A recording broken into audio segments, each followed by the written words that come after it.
So we're Island Out practice day 2. Day 2, Bass Pro Tour. Day 2 of practice here at Okeechobee, headed out. The weather's really stable. Fishing is really good on Okeechobee right now. The weather's really good now, and I got some keeper bites yesterday, but I think one of the key deals here, the wind's supposed to blow hard on Friday and Saturday, our first 2 elimination days. It's going to change tomorrow. It's going to be about 67 for a high, strong north winds. A cold front's coming, and Florida bass don't like cold front, so guys are probably looking ahead, looking for places that have mats or really thick reeds.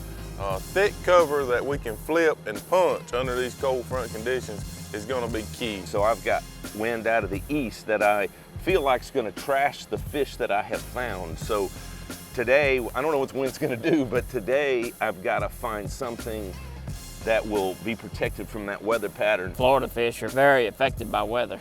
I don't know if that little bit of change in temperature-wise will hurt them, maybe not tomorrow, but on day 2 it might. For me, it's figuring out how to play those winds to the best of my advantage, and it's definitely going to change a lot through the week, and we're going to have to adjust. So formulating a game plan right now for the wind direction on Okeechobee is probably the biggest challenge. That's what I'm doing, is trying to find things that will be protected, things that won't get blown out. That's very important in Florida. You can find them really well, but if it gets blown out and muddy, they're probably not going to bite during the tournament. The winner of this tournament, you're riding with him right now, and I'm not going to tell you what I'm going to be doing. No, I don't know.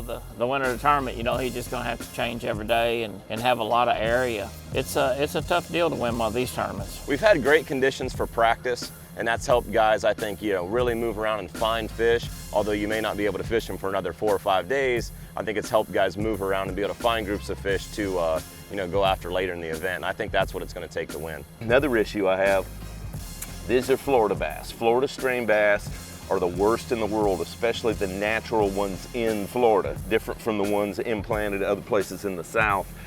And they are so disrupted by a cold front.